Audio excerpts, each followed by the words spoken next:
I'm Rachel Madel from Talking with Tech. And I'm Chris Bouguet from Talking with Tech. We have a podcast dedicated to augmentative and alternative communication, all things related to helping kids with complex communication needs. If you have a passion for helping people with language disabilities, this is the show for you. Each episode features an interview or a roundtable discussion on a topic related to augmentative communication and helping people with language disabilities. And we're really passionate about giving practical strategies to clinicians working in the field who are working with children or adults, anything related to AAC. So you can look us up on iTunes, or you can find us on Facebook. We got a group over there, or check out our website at bit.ly/TWT podcast. Please join our community of professionals that are working to ensure that everyone can say whatever they want to say, however they want to say it.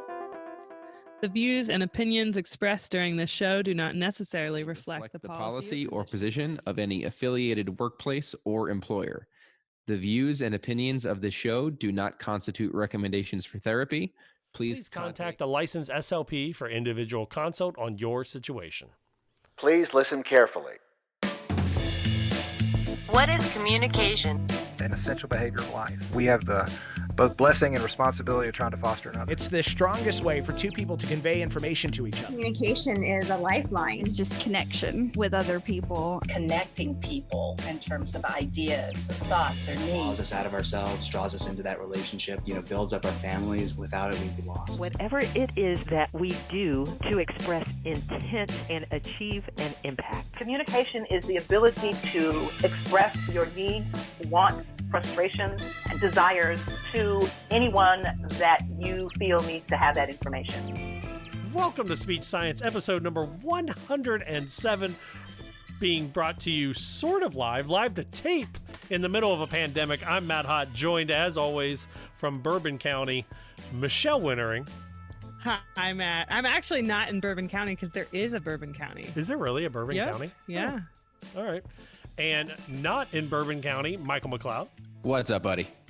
And a special guest from the land of Florida man, Rachel Archambault, the PTSDSLP. Hey, guys. Woohoo. First off, I love Florida man stories because the Florida man stories make me feel better about 95% of everything that I'm doing in my life. So I got to say thank you for having Florida man on lockdown. You are so welcome. Guys, we are proud members of the Exceptional Podcast Network, and we want to hear from you because you, the listener, are the most important. So make sure you head over to our website, speechsciencepodcast.com. From there, you can email us, speechsciencepodcast@gmail.com. Give us a phone call or a text, 614-681-1798. You can also check us out on our Discord, the link somewhere down below, depending on where you're listening this. Scroll down, it'll be there somewhere. Guys, I thought we would break this. I guess it's more, I should say, ladies and gentlemen, we should change the flow of our show because the world has changed since episode 106 dropped. Guys, I thought we would look at what we're doing in this brave new world known as the Corona COVID-19 pandemic. In case you haven't been paying attention, everything is shut down. Yeah. Yeah, it definitely has. I mean, I was going to make a joke that, what do you mean? What's changed? Right? Like, how do you, one, I'm a very sarcastic, terrible human being at the core of my center of my soul. And I cannot make jokes about this because it is too damn depressing. I had to send an email out to all my teachers today, and I changed the lyrics to the Sound of Music song. Oh gosh. To just let them know that my progress reports were done, just to try to make somebody's day a little bit better. Guys, this sucks. I'm just going to be flat out honest. This sucks. Absolutely sucks. Massive pain in the ass. I like that you're writing parodies, though. Can you send that to us? I can read it here in a moment, but let's check in with everybody. Rachel, we invited you on here because you're the PTSDSLP. First, I have to apologize to you in person and on air that when I saw you in Florida, I had a moment of, did I go to school with you? Because you're like, Matt, hi. And I'm like, hi. And you're like, Rachel. And I was like, oh, yeah. But Rachel, we'll start with you. What is going on currently, March 22nd, down in Florida? I know there were people at the beach like 3 days ago. What's going on down there now?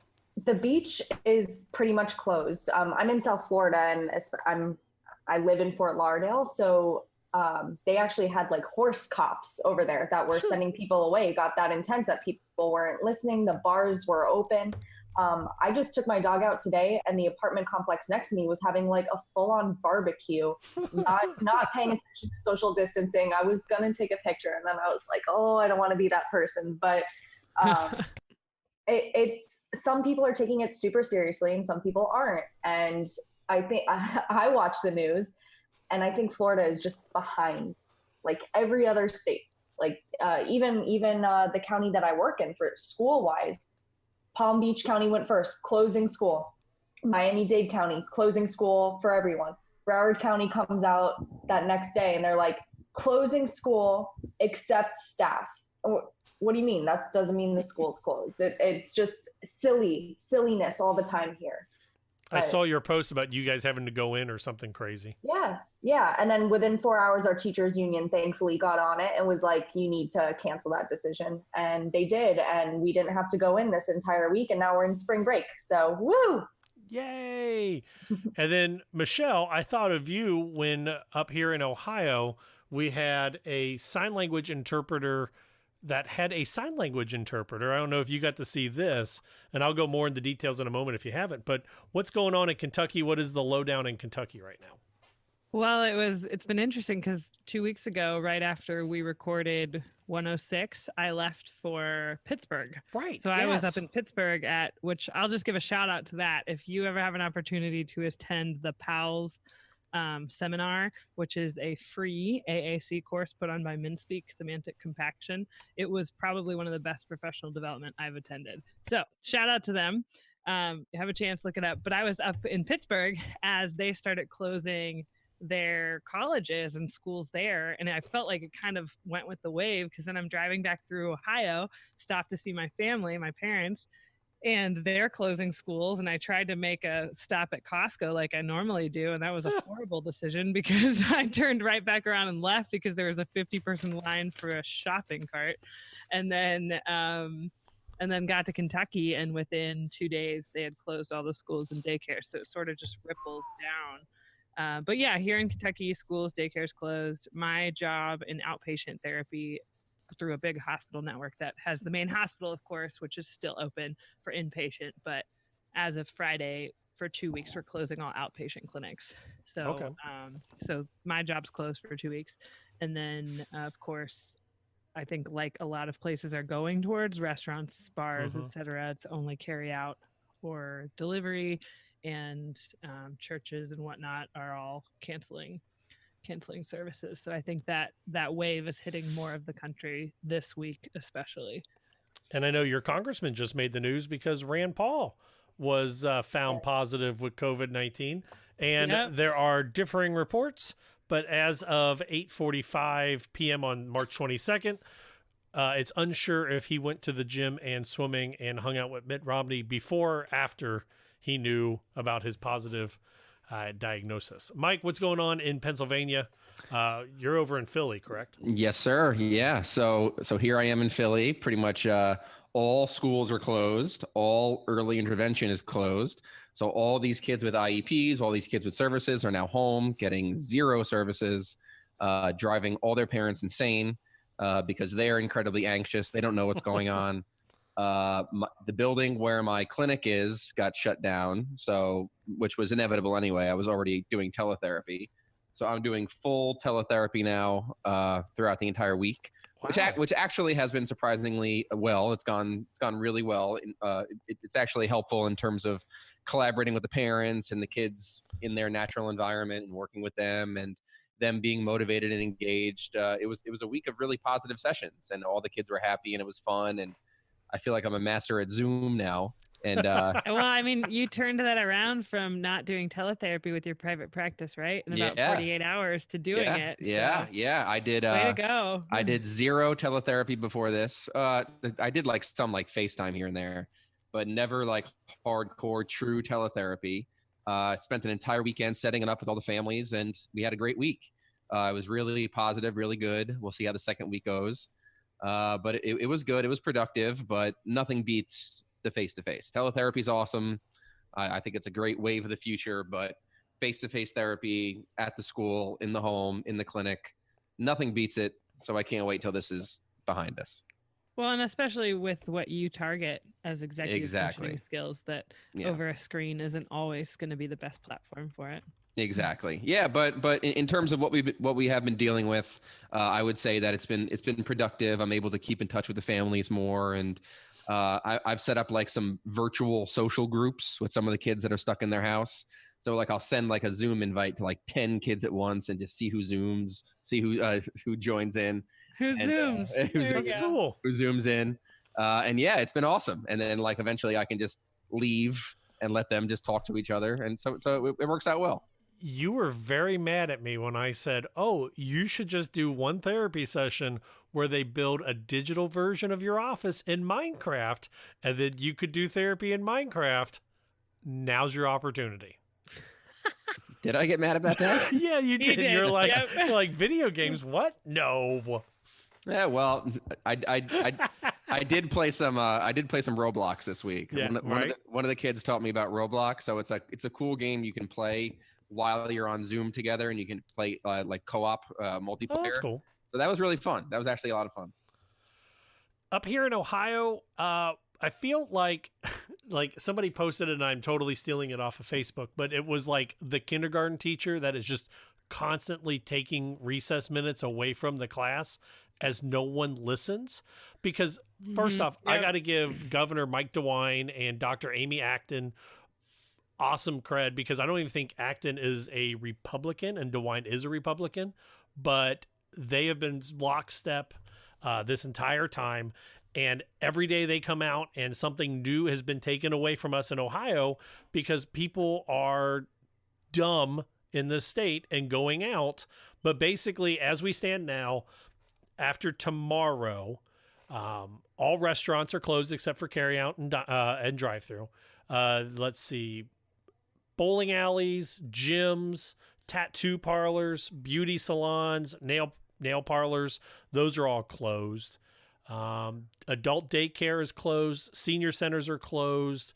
A new rule after tomorrow is that we are supposed to be locked in our homes, shelter in place after midnight, unless you are going to the grocery store or hospital or going for a walk at a park, which I don't understand that part.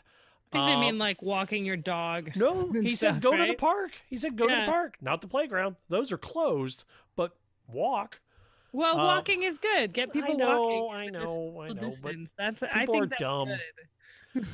And then also they have made the change here. Daycare, I think it is now no more than 6 kids in a daycare at a time. Is that to try to provide something for healthcare workers and first responders and stuff? I am still considered an essential employee, and I am still doing home care and going into nursing facilities. Wow, look at you, man. That is terrifying. Just so everybody knows, there is nothing more terrifying than walking up, getting your temperature taken, and then having it taken again, because they take it like 2 or 3 times each facility. And there's that moment where you're like, is my temperature going to spike? Did I get exposed to something? And that is very stressful. But other than that, we've been on spring break from the school job. So the next 2 weeks that we are off for the state mandatory, I will be starting some sort of teletherapy, and we'll talk about that in a little bit. But I figured we would talk about the 3 S's today: the status of our states, the stress levels, and the ability to do service. You guys like how I did that? Very nice. See, I just needed some reinsurance. Also, I could say that I'm a Slytherin in Harry Potter world, so there's another S. Rachel's shaking her head at you. I'm a Gryffindor. Are you really? But I look like Ginny Weasley. Fair. Michelle, do you know what Harry Potter house you're in? I haven't taken it. Mike? Yeah. What was the question? Do you know what Harry Potter house you're in? No. Okay. He's a Hufflepuff for sure. Yeah, he's a Hufflepuff. Okay. No one wants to Slytherin until they need them. Just saying. But all right. So we've talked about the status of our states. Let's talk about the stress, and then before we even get to the services, or should we go services first? You're the boss. Services. Yeah, let's go services first. Yep. So according to IDEA, whatever minimal access your gen ed students have, your students with special education need the same services. There's a whole lot of gray area in that because now no one really knows what they're doing. And I don't want you guys to talk about your individual school districts because I don't want to put anybody in a position that have to defend that later. But I've heard a lot of school districts don't even know where to start with this. Well, I think that's it. People, I mean, our generation, anyone who's alive right now has not experienced something like this across the world in essence. Right. And, so I think that rules are being made up as we go. I know we have IDEA to guide us, but school districts, I don't work in a school district right now, but everything I'm hearing from friends who do is that school districts are making the call to either have therapists try to do teletherapy, or maybe certain students try to do teletherapy, like the real high need, high risk, high necessity sort of thing, sending home packets with families, trying to bridge that gap somehow. And others who have said, hold off for these 3 weeks, we'll readdress it if it's still going on after 3 weeks. I know Kansas recently, this is according to a post in Dr. Meredith Harold, who I think we'll actually hear later today or later in this episode. They are suspending schools for the rest of the school year in Kansas. Mm-hmm. Yep. Now, Crazy. I'm only till April 15th. I don't know about the rest of you. Like that was the only date that we've been given is April 15th. And then I don't know what's going to happen, but I've been on the speech Facebook pages that are national, and people are like, no, we're closed indefinitely. No, we're closed. We're not closed. Like it's such a difference depending on what state, what county. So I don't know what's going to happen with that. Ohio was given April 6th as a date, but the governor has stated that he will extend that if needed. And then like 2 days later, he said that we won't hit the peak of this until June or July. Mm-hmm. I feel like the U.S. with just being a grouping of states with the separate state governments and everything has really kind of made everything not uniform and disorganized and really made this really tough on people. Like everyone is under a different set of rules and everyone's doing things differently. And you hear what other countries are doing and everything seems to be countrywide regulations. So here it's just a matter of where you are, what state you're in, what province you're in, what town you're in. It's really made things tough on people. Now, what I'm going to do for my kids, and this is not school directed or state directed, I work with middle school kids. For my middle school vocabulary and reading comprehension kids, I'm going to print off and email a Newsella article. If everyone knows what Newsella is, it's they take newspaper articles from around the world and make them different levels of reading so that, if you've got an introductory reader or a high level reader, they can still get the same information. They've got WH questions attached to it. I'm going to create a short little video and just kind of talk to the kids and say, hey, this is what we're going to do. This is what I want you to do. I'm going to do the same thing for my social skills kids and use an everyday speech video and some printouts, and then just mail that out to the kids for the next 2 weeks. And as kind of like their 1 week of homework each week, just to kind of start until we get more guidance, at least here in Cincinnati. I'm going to be doing the Newsella articles as well with my high schoolers. I was already doing that with them there, but this is just the easiest thing. And then for my upperclassmen, I'll have them do SAT and ACT work, which that's on hold too, It's up in the air right now, but I feel bad for my kids that I work on pragmatics with that are now stuck at home, that aren't forced into those situations to have those discussions with peers, with other people that they've been building on the entire year. And now there's no discussions happening except with their parents or siblings, but that's all I can help them with right now. Well, and you both shared, I think Mike and Matt both shared, I didn't get a chance to read it all, but it was an opinion piece written about the kids that miss out the most when school is closed right now. Those are often the kids we serve. That's definitely the toughest. Are these with social skills needs, these kids that really only get the social interaction when they're at school, and now they're home and they don't have the proper interventions to work on these things. And of course, your low functioning kids that are really tough with teletherapy. There's so many kids that are getting hurt by this during crucial years of growth and development. Yeah, it's tough because like I sit here as the ASHA SEAL for Ohio and the Ohio schools rep.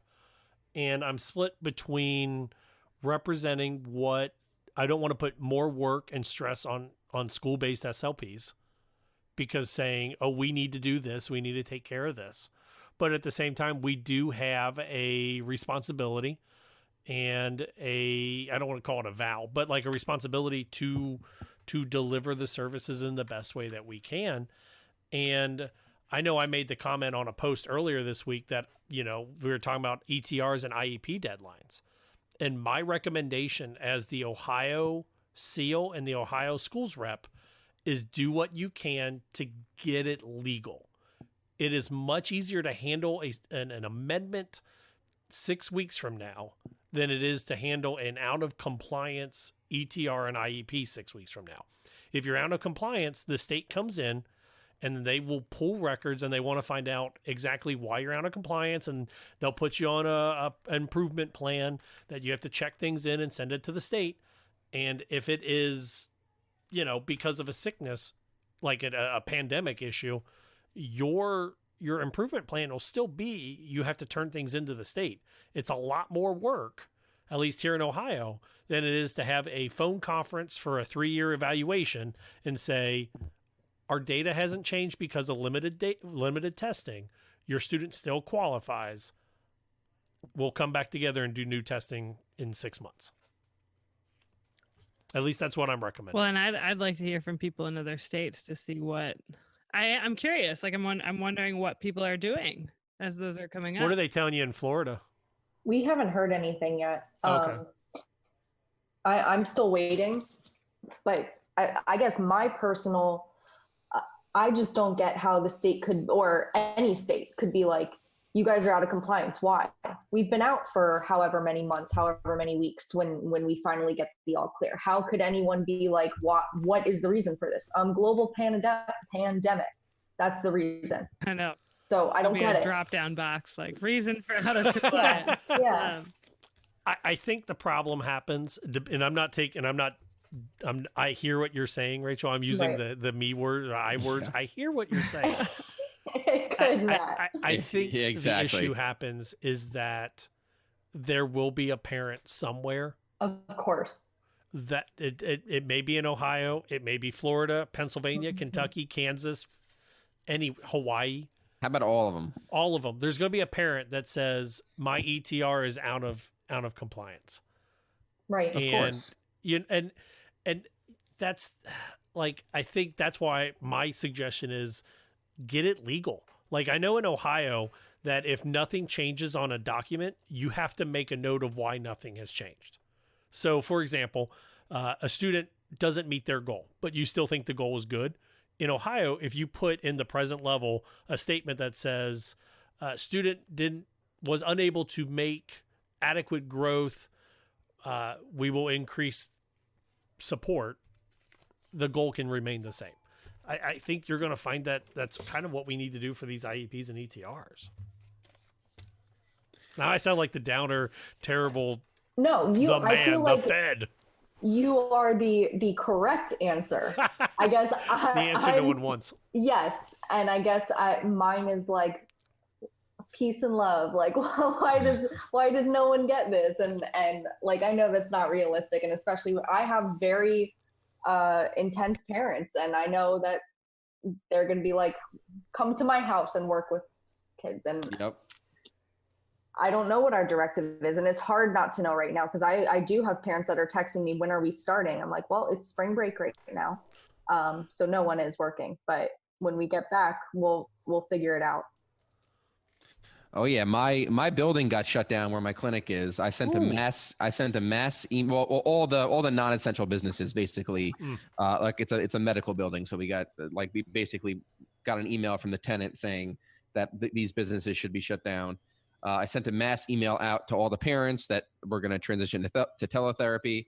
And I still had some parents show up at the clinic and be like, hey, the door's locked. Where are you guys?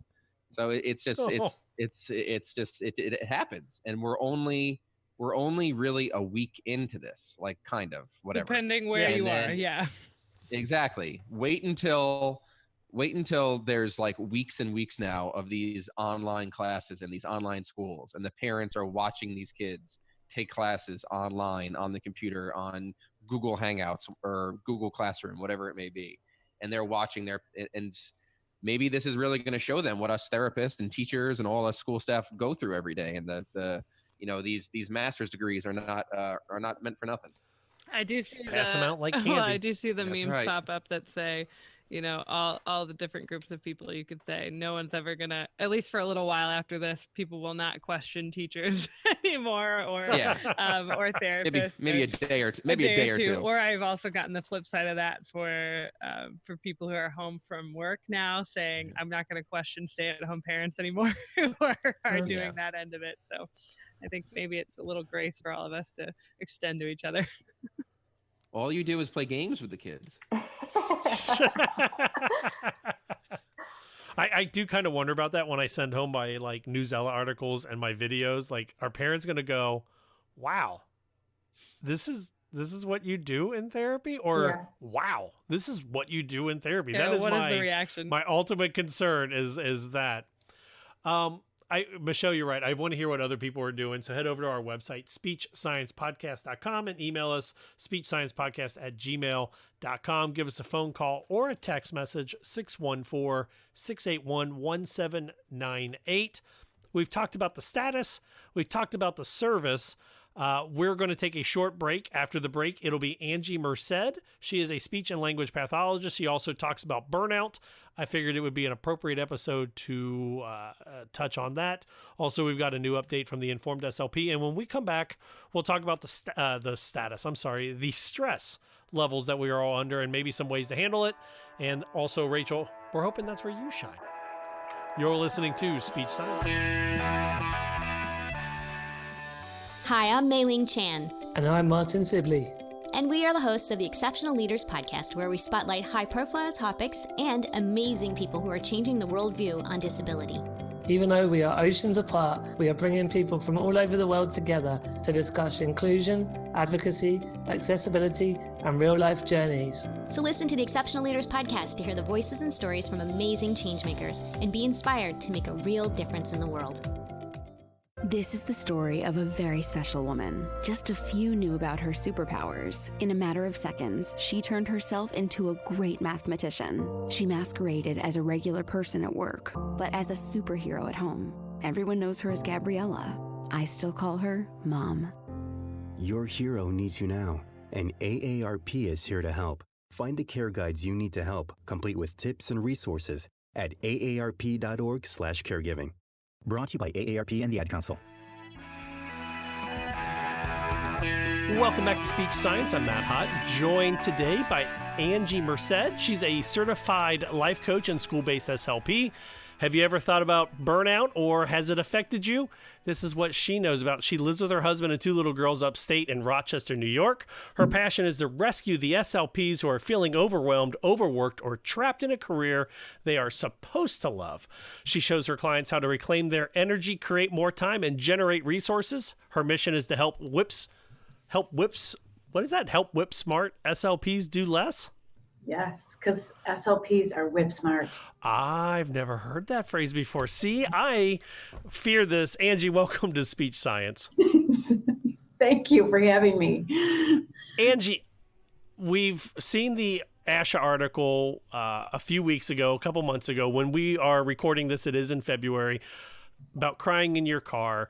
I've been to ASHA conventions before where the person that told me about burnout, I should be meditating at my desk with the lights off, because that I always have time for. I work 2 SLP jobs. I coach. I run a podcast. I feel I am burning up and I'm burning out. Angie, help me out here. What is burnout? Okay. Yes. Okay. So burnout is being more and more recognized by the, healthcare. It's just becoming more and more of a real thing that's happening. It's really categorized as a syndrome. Actually, it's in the ICD-11, not as a medical condition, but as a workplace phenomenon. So yeah, but it's a syndrome that's conceptualized as resulting from chronic workplace stress that has not been managed. So, I mean, we all have stress, like that is a part of our lives. That's what happens. But the signs of burnout kind of happen in 3 stages, and there's 3 components of burnout. So the first one is energy depletion. So exhaustion. So it's just not just physical, but also mental and emotional exhaustion. And the way I like to explain that is it's like water.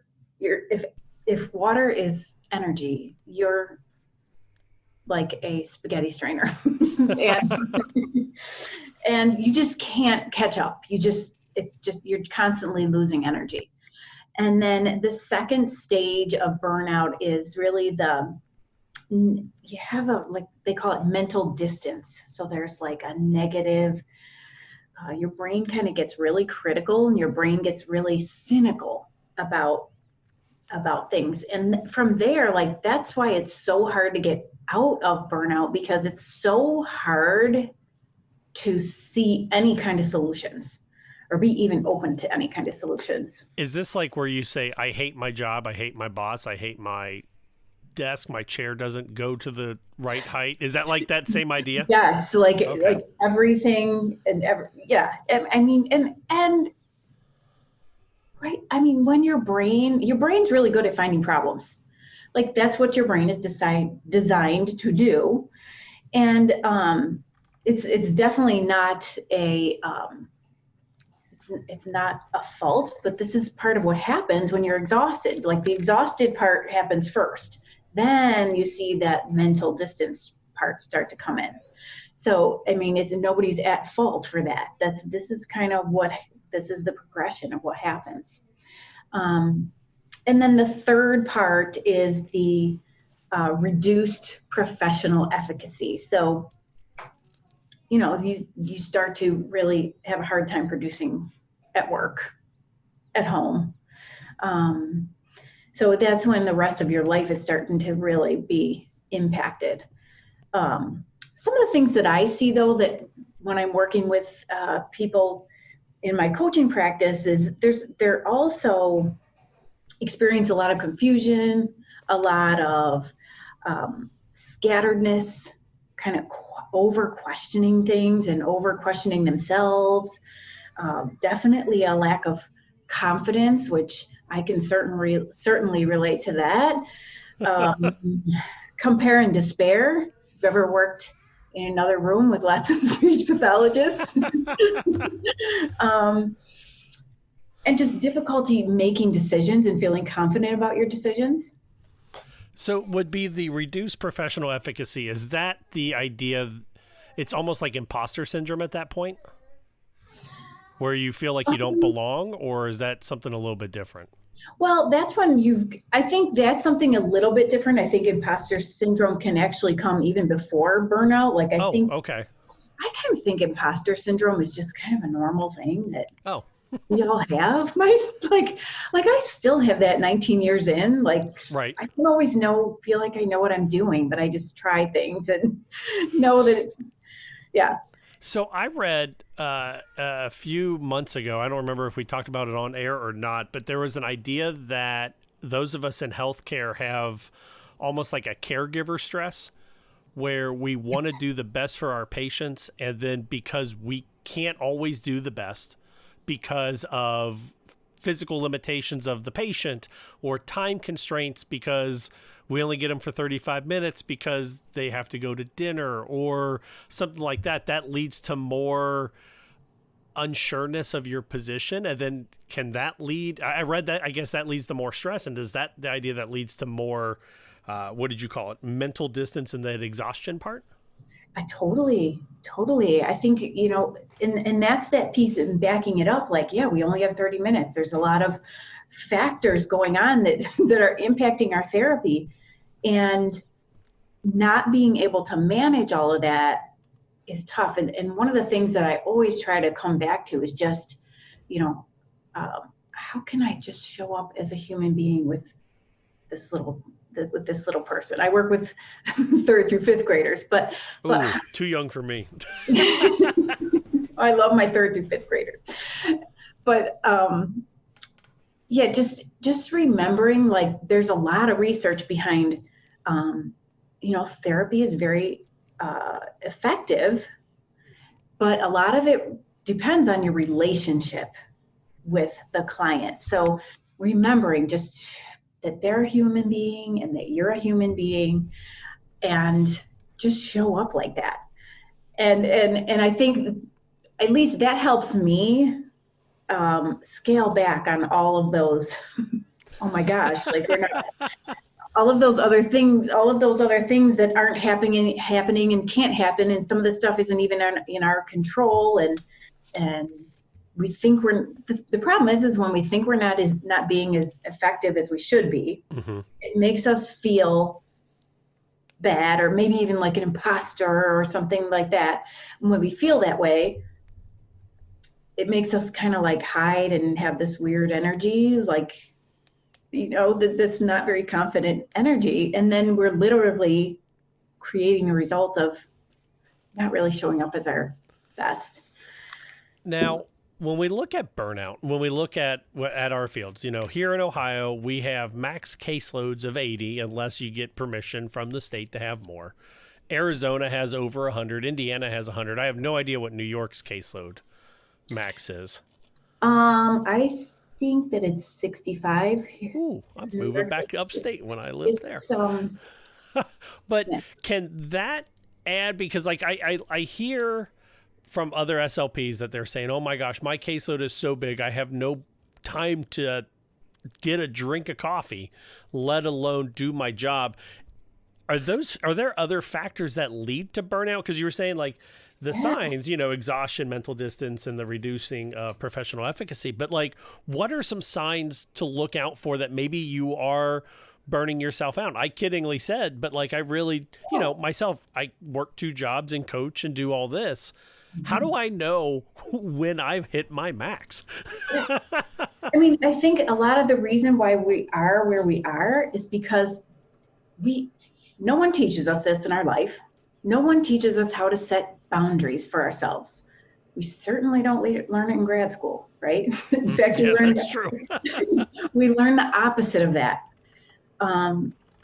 So one of the tools that I teach that I think is so important are boundaries, and just simple, intentional yes and no questions that we ask ourselves. So, you know, how are we going to use how do you want to use your time? Mm-hmm. How do you want to be treated in your relationship? Even, you know, thinking about your whole life, how do you want your life set up? And from there, you make these decisions of how you will shape your life. Now, that's like a very overarching example, but it really does bring the idea of intentionality as far as how you will create what you want to create. Now, I think a lot of us have given way too many yeses over way too many years. And we do have to start saying no little by little. And that's the hard part, I find. I mean, I find for myself where, you know, my state association will say, hey, Matt, do you want to do this? And I'm like, not really, but I will. And then I find myself at ASHA at the end of the year sitting, you know, in a state association meeting. It's how do you get that power to say no? How do you do it? How do I get there? One of the things that I really lean on, one of the things that I really lean on, first of all, like on my day-to-day, is my schedule. So I recommend to my clients that we do not do to-do lists, we do schedules. That way we know what we have time for, what we don't have time for. So everything that you have to do gets on your schedule. Oh. So, which that does take some front loading time. But I always say, it's like, if I told you, if you give me $100 on Monday, I'll give you $500 on Friday. You take that deal, scheduling that schedule, right? Right. That's what that front loading is. And getting back to the schedule, when you have everything on your schedule, then someone asks you to do something. Oh, we have 3 more avails we need you to do. Then it's simple, like, okay, I can't get to that until 3 weeks from now unless you want me to move something else. Okay, I see what you're saying. I like that idea of scheduling so that we know what we have time for versus like a to-do list being what do we have to do. I love that idea. Yeah, because then your to-do list is like it will never ever end. You say that, and I was looking at. I'm sorry, I was looking at my to-do list today, and I have 104 unchecked boxes on my to-do list today, and some of it is like replace the smoke detector batteries, paint the bench outside, schedule turn. Like, I'm looking at this, and I'm going. Right. I played video games with my kids for an hour and a half instead of doing any of that. Yeah. And that's okay. Like I would love you to have playing video games with your kids in your schedule. Yeah. I always recommend like that time goes in your schedule first, like your time. Which speech pathologists mostly have a massive resistance to rest and relaxation, but I'm going to stay on topic here. I was going to say, then the other thing about those long to-do lists is like, so yeah, you didn't get to the bench or the smoke detectors and all that, but the thing is that's in your brain, and that's going. And guess what happens? That's one of those energy drains. That's one of those holes in your strainer. Because you kind of know it's it's on your to-do list. Whereas when it's on your schedule, then it's like, okay, I don't have to think about that until it comes on my schedule. So is one of the biggest signs or one of the biggest keys for burnout just overselling yourself or overpromising yourself? I think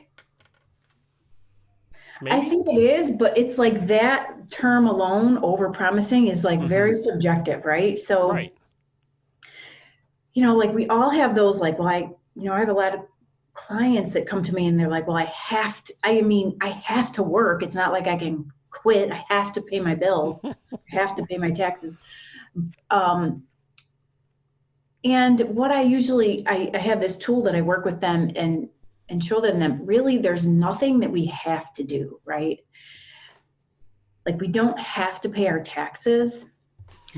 We choose to pay our taxes because we don't want to have we don't want to go to jail, right? Like, but we forget that we're consciously choosing that. We're consciously choosing to work because we do want to support our families.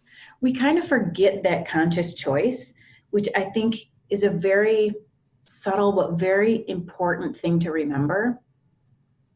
Because as soon as your brain tells you you have to do something, your brain gets really cranky about that.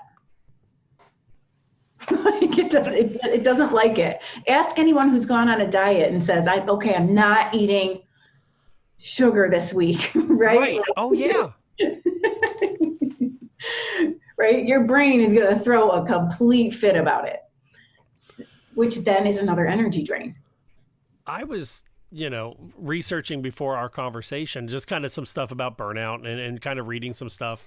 And it said one of the keys, or not the keys, but one of the signs that you might be burnt out in your career is a constant jumping from job to job.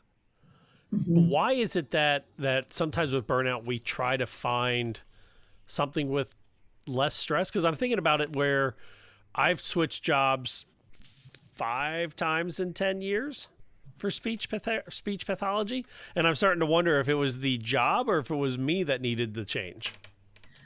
Well, I mean, I think it's different for every person. Mm-hmm. One of the things that's really clear in the research with burnout is people that have an external locus of control versus an internal locus of control are more susceptible to burnout. So it's like they see everything around them as like happening to them. And they kind of forget that they get to have a choice about how they want to react to that situation. Because we all have stress. We all have things that come. We all have people that come into our lives and demands and things that happen that are stressful in our lives. I think when you're in burnout, it's like you're so dependent on everything kind of going right in your world. Like it's like you can't take one more thing and you're going to lose it. Right. But that makes sense. So we look for things outside of us to like grasp onto rather than learning that skill of, just being intentional with your choices and how you want to react and taking those actions or not taking actions or reactions with intentionality. And that really is a skill. It's not something that anyone teaches us in our life. Now is that a skill you can develop, or is that one of those skills that it's a skill you're born with it or you're not? I think it's that one of the tools that I teach in my coaching is emotional childhood versus emotional adulthood. So in emotional childhood, we really are dependent on our parents and our teachers and our world to take care of us.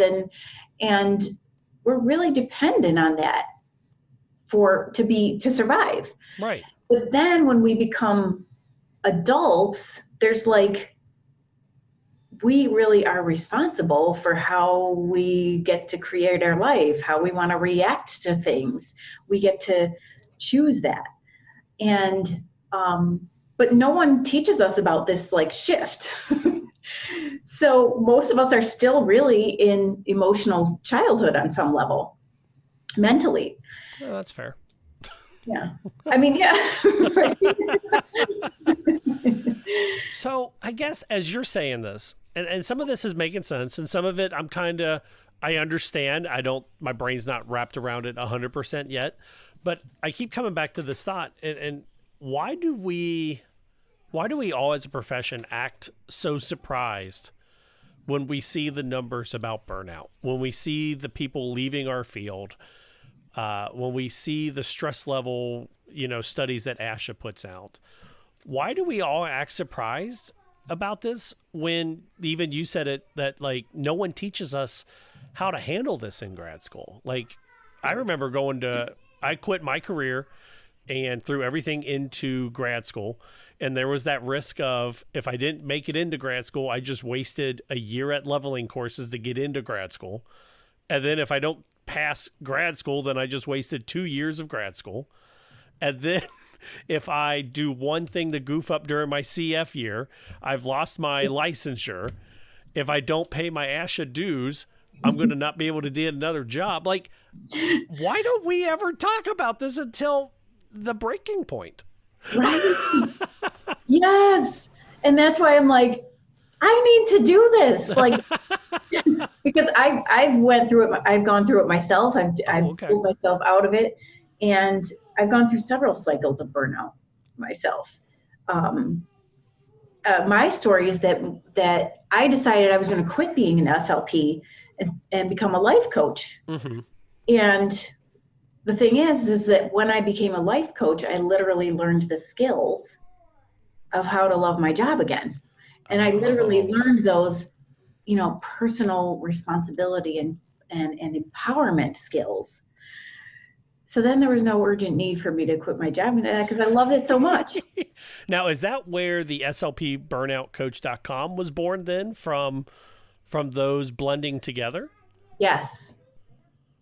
Okay. And so, I was like, I have to work with SLPs because this is something we need. Like, this is so rampant in our field. We have a lot of stressors. We need Agreed. to manage this. So, okay. So let's say that I've already hit my burnout mark, or a listener, Sally or Jim out there has hit their burnout mark. What are some of the options to get back? I was clicking through your blog earlier today, and there was something on there, Maslow's before something else. Is that an option? How do we fix ourselves? Is there, my mom always told me to take a mental health day if I was too stressed at work. Like, what are some of our legit options other than I'm going to take a mental health day and sleep till noon, and then maybe I'll get up and get dressed? Yeah. Well, I think if you have to do that, I think you should be doing that before you get to burnout. Oh, okay.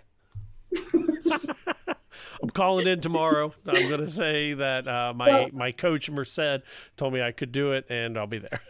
Mental health is health. Isn't it funny? Because we don't think of mental health as being health. Mm-hmm. It's like, that's the most important health that we have, really, is our mental health. But I think the first thing is, do not blame yourself and be kind to yourself. Most of us, if you're a human being, we have this kind of ticker tape in our brain that is very critical and very, I mean, sometimes it can just be very unconscious. You're not even realizing how down on ourselves we can get. So I think that's the first thing, is be kind to yourself. Don't blame yourself. In that same thing, be careful about blaming other people too, and blaming other situations, because when we do that, it takes all of our own power away. But I think just being kind to yourself is the first step. And I do like, just taking care of those basics. Like you mentioned, we have to Maslow before we can bloom. Is that what you're? That's what it was. That's what it was. I couldn't remember what the other part was, but yes, that's what it was. Yeah. So talking about Maslow's hierarchy of needs, and then I think it's Bloom's educational something. Yeah. Hierarchy. Taxonomy of educational objectives. There we go. Yes. Well, and I find that interesting, that because I feel like, even from my own personal history, there's a difference between saying I'm going to take time to do this for myself, and I'm doing this because I'm depressed or burned out or whatever you want to say. There's a difference between saying, hey, you know what, I'm going to take I have like 2 students or 2 clients on Tuesday, so I'm going to call them, move them to Friday. I'm going to take the day, going to sleep in till 8, go out, get my hair cut, get new shoes for work, blah, blah, blah, versus saying, well, I'm just going to call in, right? And saying I can't get out of bed till 3 because I'm so depressed. Like, I feel like those they can mask each other. You could say you're doing this for mental health, and then it's really, peace out, I'm depressed. Yeah, and I think it's important to be in touch with the medical side too, because this is a real issue. And that's why most people who are in burnout, they haven't taken that time for themselves. They don't have that buy-in for self-care on the front end. So yeah, it can be definitely accompanied with depression and anxiety, and how do you manage all those thoughts? And I think it is important to make sure you're in touch with your healthcare provider. There's counseling, there's therapists. I'm a big proponent of life coaching. Mm-hmm. That's what worked for me, but it's different for everyone. Now, what is life coaching? And that's what I was going to say, is like, if someone's interested in coming to you, how do they start that? What is life coaching? Yeah. I don't know any of that, actually. Yeah. So what I do is, first we do a little intake, and I help them identify, where they're getting stuck and some of the main things that they need to work on to get themselves out of burnout, whether it be setting some clearer boundaries, making some decisions, but based on a lot of times, I like for my clients to be able to make decisions that are coming from a place of clarity and not from a place of complete escape.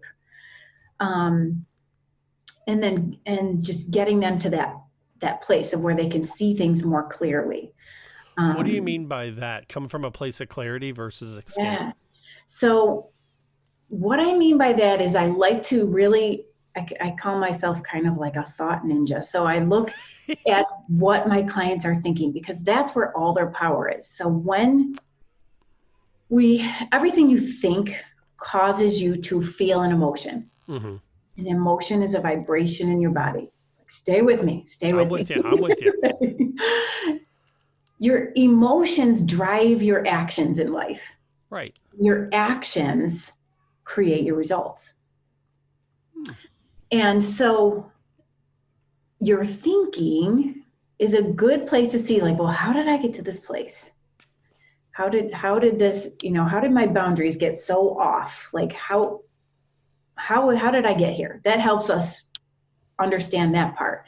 And then it also helps us create getting into your future self. What do you want your future self to look like or feel like or be doing? And how are we going to get you there? What steps are we going to take? And a lot of what I do is breaking down all of those thoughts in a very systematic way, slow everything down,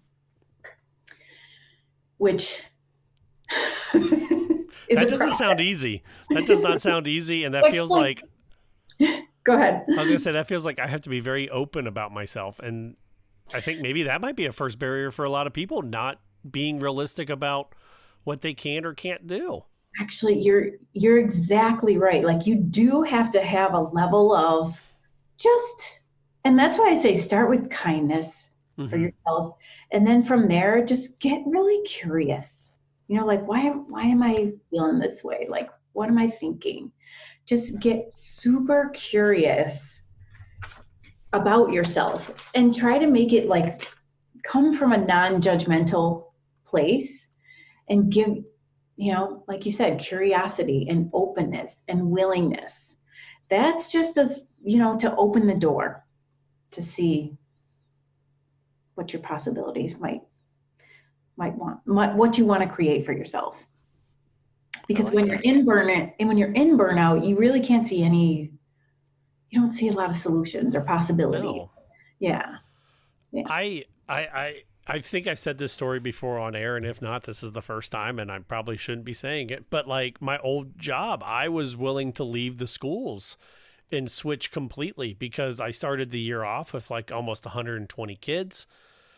It ended the year with 70 kids, 67 direct service students and like 40 indirect service kids. I was willing to quit, and then I was offered a job that had like 40 students, and I gave it a shot. It was probably one of the best things I've ever done, but I see where you're coming from, where it was in burnout. I remember I went to a burnout class. I think I mentioned this at the beginning, where we went to at ASHA, but the burnout class told us, listen to music and turn out the lights for 10 minutes a day.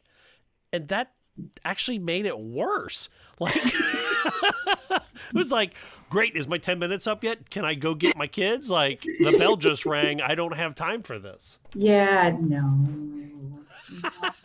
I mean, I do think, not that I don't think that is helpful, but you have to get at the cause, first of all. Mm-hmm. You have to eliminate that piece before you can start creating and getting to where you want to be.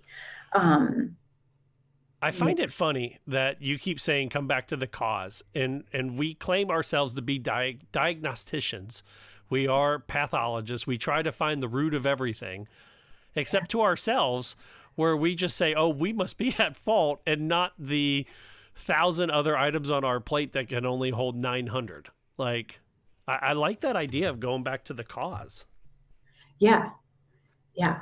And most of the time the cause can be, go back to your boundaries and your decisions. I was thinking right before I came down here, so we write these goals for our students that are, so-and-so will answer yes and no questions about, but we need to do that for ourselves as well. So upstairs, I'm down in my office right now, and upstairs around my bed are 4 huge laundry baskets full of unfolded clothes. And, the old me would have gotten it just would have really annoyed me and been just kind of not bothered me on the surface, but bothered me kind of inside, deep down. And what I do now is I literally, so I'm I'm saying yes to those clothes being there. I'm giving that a yes. I'm giving that a conscious yes. I'm going to say yes to this mess in my bedroom because intentionally I want to go down and be on podcasts, and I want to help as many SLPs as I can. And I feel good about that. Now, should we ever feel bad when we say no, when we set those boundaries? I feel, for example, with this show, we try to bring out a show every week, but on average, we're doing about 33 shows a year instead of the 52 because Michael, Michelle, and myself, we all have families and have jobs, and we have to say no to something, and sometimes this is the thing we say no to, and sometimes it's something else that we say no to. How do you balance that? Hey, I'm not going to feel bad about saying no to this. Yeah. Here's the thing, right? So and careful, because if you tell me not to say no to this, and then the show's over. The thing is 33 shows. That's really amazing. Right. So often, there's so much here I could go into, but so often we forget what we are doing and giving ourselves credit. Holy cow! That's amazing. That is awesome. That's fair. That you're all this free content for SLPs, and it's just amazing, and that's awesome. Then the other piece is, in life we do experience negative emotion. Mm-hmm. That is a part of being a human being. But one of the things I teach is about, there is negative emotion that is useful, that you actually choose. Sometimes you might want to be sad about something on purpose. Sometimes you might want to feel brave about something. Brave really doesn't, it's not a positive emotion. It's really brave doesn't really feel good when you're doing it. Huh. Being brave, nervous, right? Yeah. But that's a useful negative emotion. There are some negative emotions, though, that aren't useful and don't really serve us, like guilt. Okay. Like regret. Those types of emotions really cause us to, so just when you feel guilty, what things do? It's you probably have a lot of negative self-talk, make a lot of excuses or blame other people. And when you do that, remember, your actions create your results in life. So, using that emotion to create doesn't really create very good results in your life. It's really not. That makes sense. Yeah. So going back to your question is, should I feel bad? I just don't think it's useful. Let's say that. Is it useful or is it not? I never thought about that. I like that, though. I feel like looking at it is it a useful emotion or not a useful emotion? Yeah. I feel ready to conquer some ideas on burnout now. So let's say someone is at home listening to this or driving and they want to get a hold of you. How do they find you? I know there's the slpburnoutcoach.com, and we'll have a link down in our show notes, but how else do they get a hold of you? Where else do they find you? How do they get you as their life coach? How do we start that whole process? Yes. So first of all, lots of free stuff that I have on my blog, slpburnoutcoach.com. You can email me at Angie@slpburnoutcoach.com. And I also offer a free consultation. If you're interested in working with a life coach, I do a free hour-long consultation. So we really kind of get in depth during that time. So you get some feedback and tips during that time as well. I have lots of hacky stuff like on saving time, but also I have a lot on like why it works and why it helps with burnout. Perfect. Yeah. Well, we will send them your way. And before we wrap it up, because you've been so awesome with your time, my previous job put me in the southern tier of upstate New York. So I have to ask you, because it is February, you are north of the Finger Lakes. How cold is it? How much snow do you have? Because I'm an Ohio boy, and my first overnight snow, there was like 13 inches of snow in Elmira, and I thought I was going to die in a snowbank. And they're like, yeah, don't be late for work. And I'm like, this is just what we do. Right. So how cold is it? How bad is it right now in the upstate New York area? Actually, today we had a little heat wave. I think it got up in the 40s. Ooh. So, and we've got right now we a lot melted, but we right now we only have like 3 or 4 inches. So, but yes, we do the snow thing. It was 51 degrees today. I got my car washed. I just want to say that. Nice. Angie Merced from the slpburnoutcoach.com. Thank you so much for sitting with us today. Oh my gosh, thank you for having me.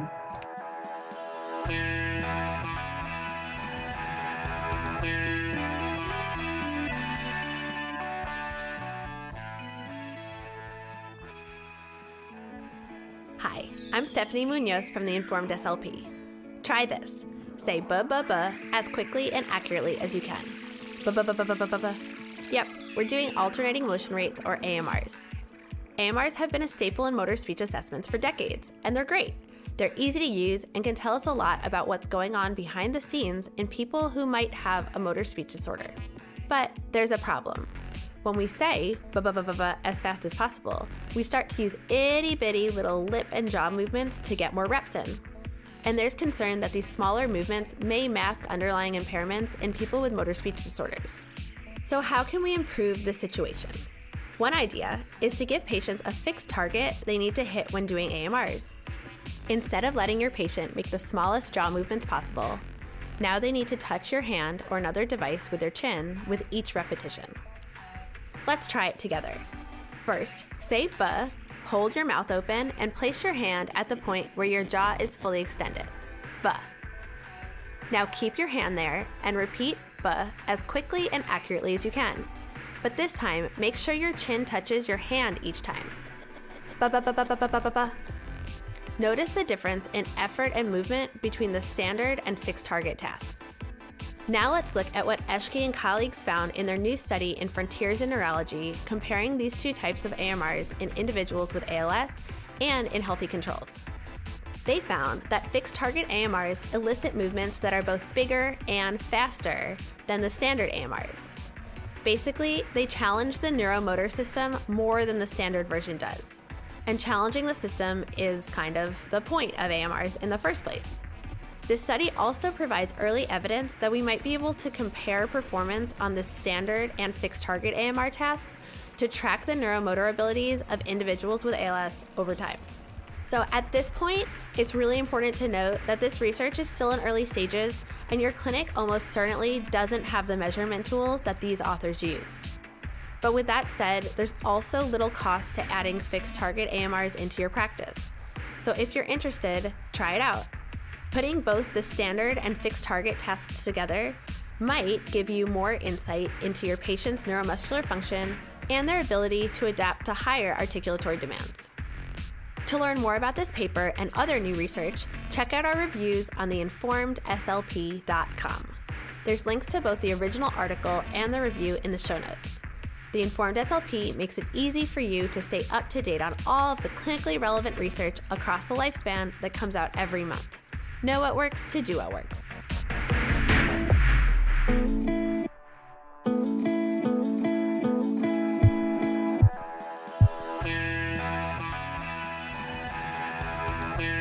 Welcome back to Speech Science, episode number 107.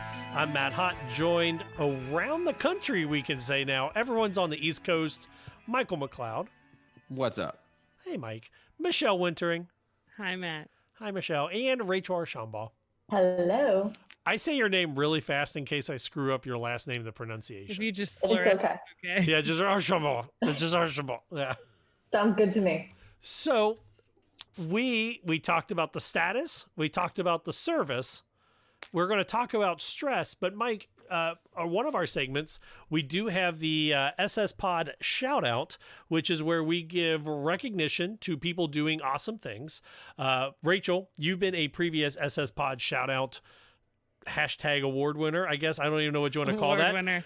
We'll mail you your prize someday. We'll put it on Twitter. That's what it is. Perfect. But Mike, you have one for this week. What is our SS Pod shout out?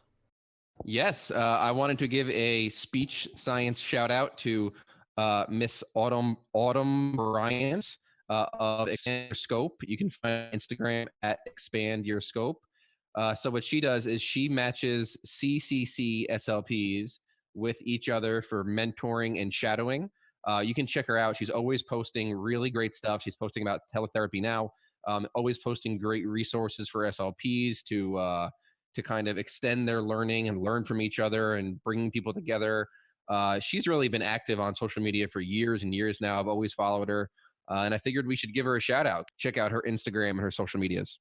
That is awesome. Yeah, I have talked to Autumn a couple times when we first started the show, and we were going to do a couple different interviews, and then life got in the way, and yeah. So awesome. Great SS Pod shout out. Do we have any, what was it? SS Pod Due process. Due process.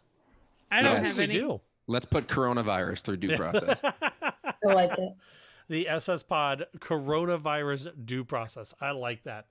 So, okay, we've talked status. We now know what our states are in, and that's going to change in the next 24 hours because they all do. We know what the services we're doing, which we don't have any clue of or guidance anywhere. Well, that's in the schools. Yeah, that's in the schools. Yeah. I've seen private practices. Mike, you said your building was shut down. From my side, the home health care, my caseload is actually increasing because they don't want to send patients to the hospital. So I'm seeing more home care patients because they don't want an outpatient. But let's talk about stress. This is stressful. And Rachel, you are the PTSDSLP. We connected and we talked and we aired your interview a couple months back. Or a couple episodes back. I don't remember at this Probably point. a year ago, yeah. Was it a year ago already? It was like October, maybe. Oh, wow. But what are some... And who has the police siren in the background? That's you, Matt. No? think that's Oh, me. Rachel, it's you. We can't even mute you. It's Florida. perfect. It is part of the stress level. It's part of the show. Waiting for someone to raise their hand to say something. Let's fast forward. Let's just fast forward past this. This is either April 7th or 17th. Or May or October. We're going to be working with students. We're going to be working with patients who their stress levels are through the roof. What's one of the first things we need to do just to reassure some of our patients or students? I think validating their concerns. And I shared a post today on my Instagram about like, this is dismissive and this is supportive. And the biggest thing when you are talking to your students or talking to your clients or patients is just don't be dismissive. If they have a fear, it's totally okay to say like, this is a tough time that we're going through. Do you want to talk more about it? Do you not want to talk about it? And that's fine. But when you have someone that says, we'll be fine, guys. I can imagine teachers saying that, or don't worry about it. It's going to be over soon. It may not be. And that isn't helpful. Just validate the fears and ask them if they want to talk about it or if they don't want to talk about it, because some people may want to and some people don't. And especially in groups, I don't know how my group sessions are going to go, but I know that some choose not to talk about it. And I don't want one kid to lead the conversation and be like, guys, coronavirus. So is saying we're all going to be okay, you said that's dismissive? I would say it's not especially helpful. Okay. Because some of us aren't all going to be okay. I know my grandpa personally is 92 and he lives at home with my mom. Mm-hmm. And I see him when I work at the schools. I work there 5 days a week. I go over there at least 3 days a week just to pop in. Now I'm not popping in, and I don't really want to out of fear of have I been exposed to it. And that is a tough time. You don't know what kids are going through. You don't know what staff is going through. So it's just easier to say, I hear your concerns. That's definitely a fear. Do you want to talk more about it, and let them lead it, but also be aware of the other students or other people around, so you're not leading a conversation that other people might feel is very a tough topic to discuss. I've read that they said that this is in Ohio. They say that 100,000 people probably already have it. Most are not showing the signs, and it'll be about a point. What did they say? 0.5 to 1% death rate when it is all said and done. I like that. I like validating the theory, or they're validating their fears. Let's talk about validating our fears. Michelle, are you currently working right now, or is everyone home? No, as of Friday, my outpatient clinic is the 2 locations I work are closed for minimum 2 weeks. Now, I will say, when you say fears of therapists, I think the big thing that I'm hearing talking to my coworkers, and these are speech therapists, physical and occupational therapists, as well as our admin staff, is anybody who's not on salary, right? Yeah. Which is a lot of therapists are not getting a paycheck for whatever this indefinite amount of time is. And that's the same for somebody like Mike, right? In private practice, unless he's able to revamp like he has. And I'm sure that's probably less than what your normal caseload would be. So I think the big fear I'm hearing people talk about is financial concerns for depending how long this plays out. Yeah, that's one of the, I wouldn't lie if I'm saying that's not one of the reasons I still do the home care side, is because that's not salary. That's the extra income while my wife is taking care of 2 young boys and our third on the way, which it might be the first time I'm mentioning that on air. But baby girl, by the way, baby Congrats. Hotness, baby female hotness. Love it. Baby female. Nice. Yeah. You said it's a little girl? Is that the first time you announced this? Yeah. And Michelle, is that the first time I'm telling you? Yes, you haven't told us that it was a girl. Put that in there. So It somewhere. I thought I posted that. I'm sorry, I mentioned in don't the check your comment. Facebook all the time. So yeah, baby female hot, but no, that's one of the reasons that I'm out there working. Female hot, nice. We have a name, but I'm not allowed to mention that anywhere, so I'm not. But Don't put that on a podcast. Yeah, do it. Release it to the none fans of my first. family. None of my family listens to this, so they wouldn't know. But no, there is like the legit stress of the financials. You're not wrong there at all. I'm getting to the point where I'm becoming terrified to just stand in the grocery store, not because I'm afraid I'm going to get it, not because I'm afraid my wife or kids are going to get it. My kids are both my boys have tracheomalacia, which is a funky little flappy airway. My concern is that I'm going to get it and then take it into one of these nursing homes, or take it to my dad, who is over 60, diabetic, background of heart disease and asthma. You know, Rachel, you were talking about your grandfather. I mean, that's where my stress level's coming from. And the financials. Thanks, Michelle. I didn't even think about the financial part. This is literally on everyone's mind 24/7. You can't leave like I don't open the door without thinking about is the doorknob clean, or how all the times I'm washing my hands to the point where my hands are bleeding, and I have to put moisturizer on my hands. I went to see it's nuts. I went to see a patient this weekend, and I'm not giving anything HIPAA away. I walked through the door, and the patient said, "Stop right there.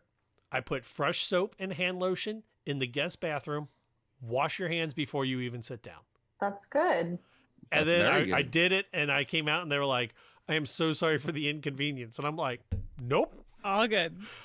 Honestly, I really appreciate that, because you lowered my stress level down. what are some ways, and I'm not trying to oversell or undersell anything, Rachel, but when we look at traumatic or trauma-induced care or trauma-induced moments, everyone handles trauma a little bit differently. We're all going to come back harder, I guess, like harder in the head, harder in the soul, whatever you want to call it. How do we break through that as therapists? Because we work in dysphagia.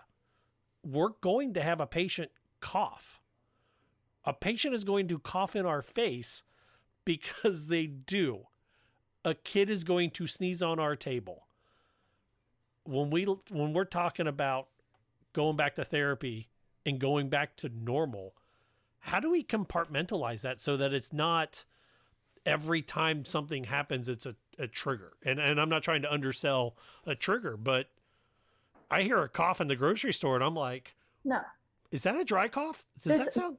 This is traumatic, is what the overreaching part of my Instagram is, just like, things are traumatic. And I would say that this is a big traumatic event, whether it's a big T or little t to people, is based on their individual perspective of it. And I think there are some people that are walking around right now thinking this is not a big issue. And then you have, what was it, like 3 weeks ago, I went on a field trip with students that were wearing like winter gloves in Florida because they were worried. They were like sweating outside because they were so stressed about this. And one of the things that happened after my incident 2 years ago was we heard new normal. And this is going to be a new normal. You're going to have people carrying on this extreme hygiene.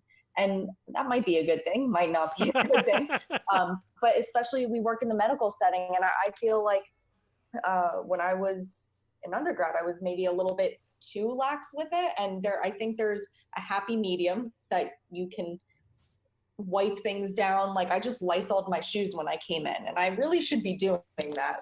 But this is a new normal and we have to get there, but you also have to be aware of your triggers, emotions, and you have to talk about it. You have to identify them is the big thing. What is stressing you out here? Is it the financials that are the big thing? And how can you compartmentalize that? Is it the job security part of it? Is it the family life? You just have to be aware of what your triggers are and look into them, address them. I love the meditation apps on the phone. I've been using that a lot just to de-stress when people send me too many emails, work emails. I can't handle it right now. I've been using a couple apps for that too. I recommend it. It's good stuff. Yeah. I think every single one of us have just sat on the couch and like felt our forehead and like, do I have a fever? Yeah. Do I have a cough? How does my throat feel? Every single one of us has tried to mentally diagnose ourselves with corona, and it really takes a toll on you. Yeah. I will say that there is something de-stressing about going into all these nursing homes and nursing facilities, because they take my temperature, like I said, twice every time I'm going into a place. So it is kind of, I mean, the stress level is like, oh my gosh, am I going to spike a fever? But afterwards, when they're like 97.1, 96.8, 97.3, I'm like, okay, I'm either asymptomatic at this point, or maybe I haven't been exposed. The app that I use, you guys were talking about meditation apps. I use the 3-minute retreat app. It's a Jesuit app. So if you guys are like backgrounds in the Catholicism Jesuit area, that's what that's for. But I know Headspace is one that just free for healthcare. You just need your NPI number, which is great for us. There's also Calm, which if you are in education, if you have an email address connected to like a school board, it's free also. So those are two. So maybe for SLPs can use that. And I think Breathe. There's like Stop, Breathe, Think was also, I have all the premium ones. I did not pay for any of them. I know Headspace, they also just released something for teachers too. So I don't think you need an MPI number right now. I think it's just a like a school email. Oh, good. But don't quote me on that 100%. I was just reading through that because I have an NPI number. I just signed up for that one a few days ago. The other ones were education emails for sure, but Headspace, that would be good.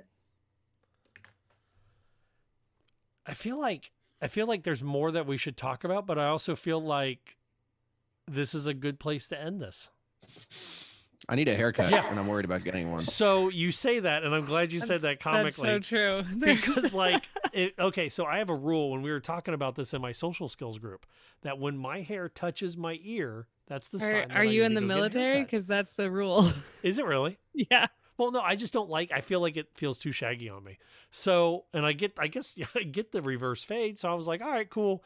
And I was like, all right, this was like Thursday. I was like, all right, I'll just kind of, if everything's okay, maybe Monday I'll go get a haircut. And then Friday they're like, hair salon's closed today at 6. And I was like, well, hair gelling it up. And I'm going to have the Welcome Back Cotter reverse John Travolta look going on here in about 6 weeks when we can't get haircuts. But I'm so glad you said that, Mike, because that's so true.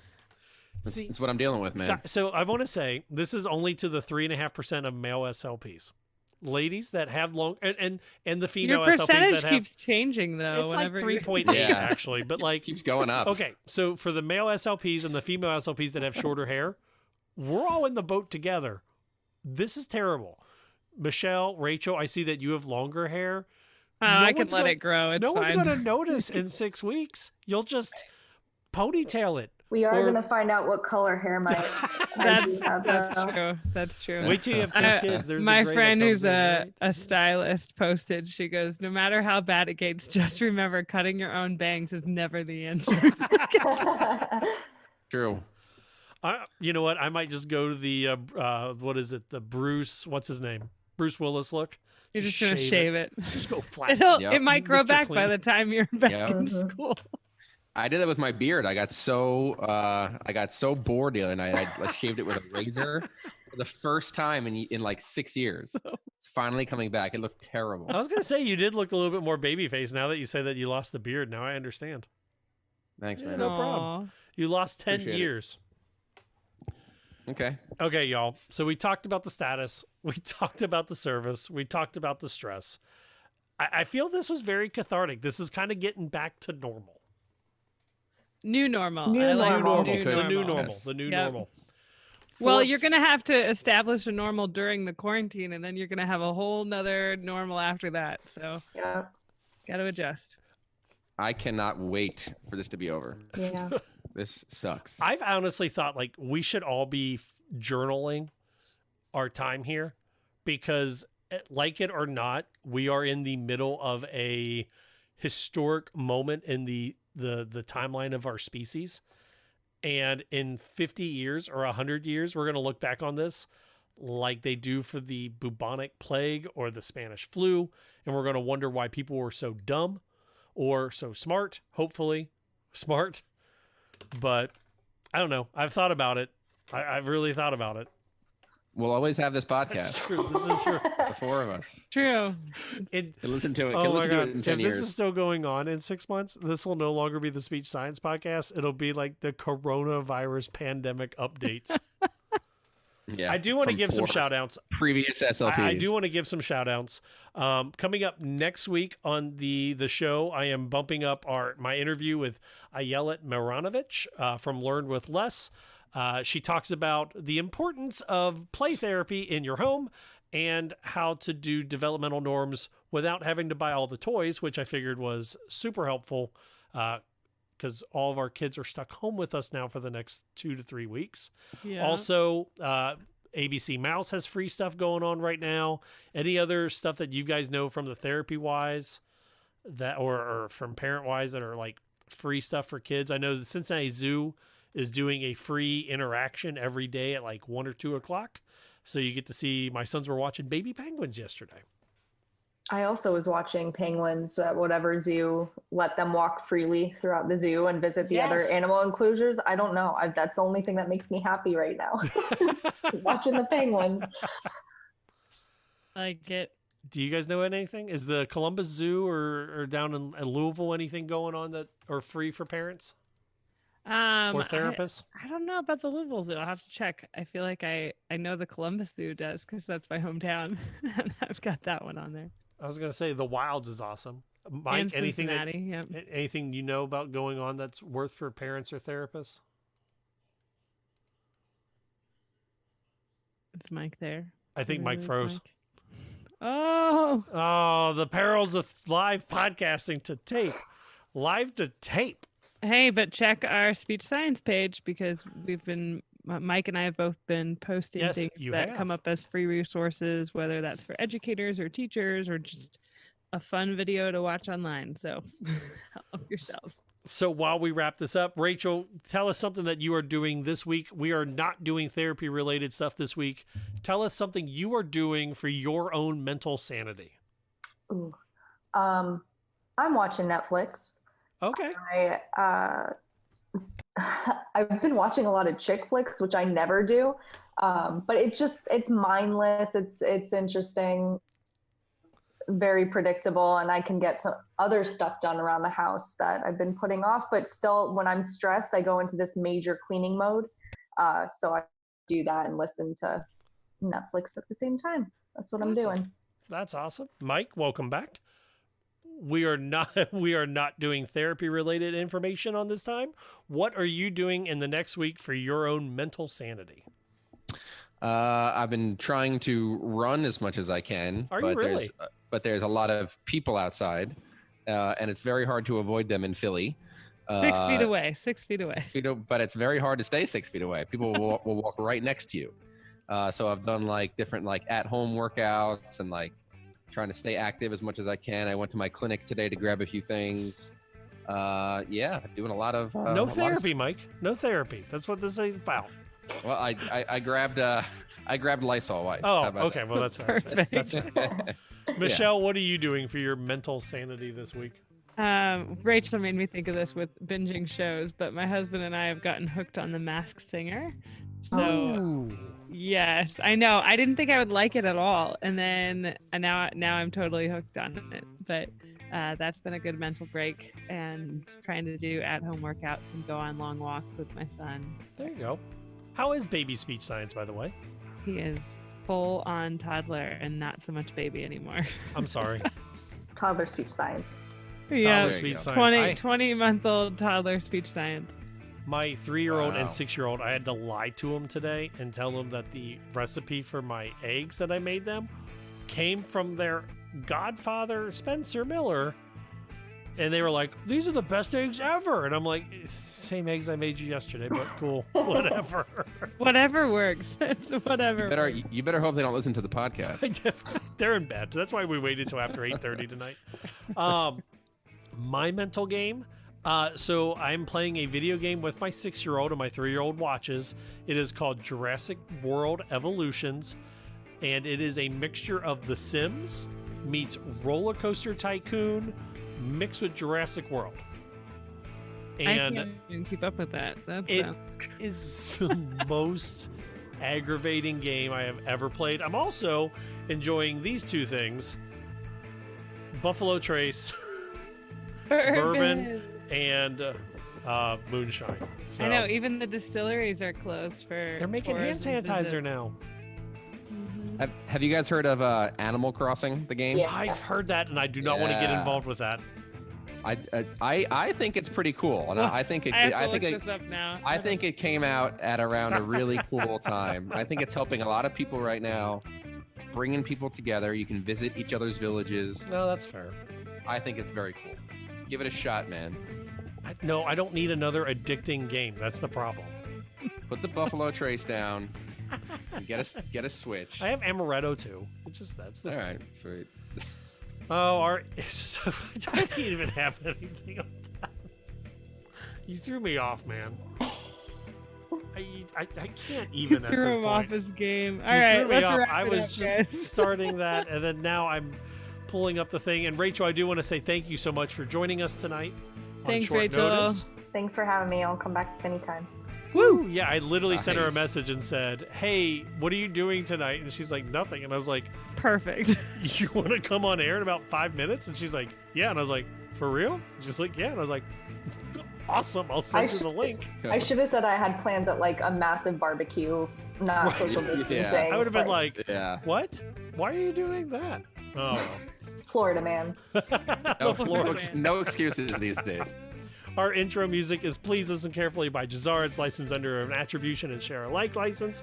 Our bump music is the County Fair Rock. Copyright a John Deku. Find all of his music at soundcloud.com/dirtdogmusic. The Informed SLP music is At the Count by Broke for Free. That's licensed under a Creative Commons attribution license. And our closing music, which is playing right now, it's Slow Burn by Kevin MacLeod, is licensed under a Creative Commons attribution license. In the immortal words of Janice Wright, for real, be a willow. Under stress, the oak will crack and will not regrow. The willow will bend and take its true form afterwards. For the Willows, Michael MacLeod, Michelle Wintering, special guest Rachel Archambault, I'm Matt Hott. Until next week, everybody, so long, be safe, wash your hands, and stay the home. And be a willow. I love it. That's right. Awesome. That was actually really good.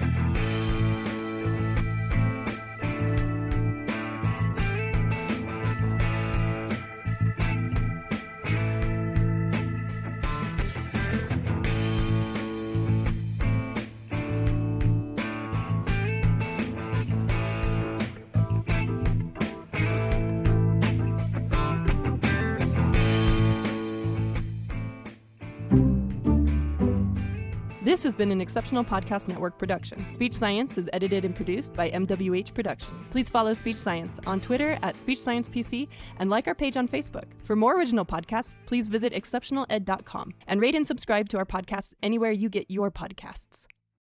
Welcome to Speech Science, episode number 107, being brought to you live in the middle of a pandemic. I'm Matt Hott, joined as always as I had just... hang on. 3, 2, 1. I under adjusted my mic and then it went wonky. All right. I feel like you should leave that in. That'll go after. That'll go. Oh, really? I get louder?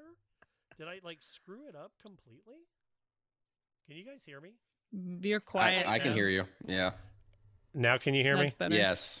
All right. Cool. All right. I messed with my gain and I didn't mean to. All right. 3, 2, 1. Welcome to Speech Science, episode number 107. I'm Matt Hott. Screwed that up again. Our brains are mush. Matt, you have to put this in my there. brain's Just fine. like a couple blips now at this point. 3, I'm just 2, gonna start laughing if you start right now. 1. Hold on. Okay, we're good. Welcome to Speech Science, episode number 107.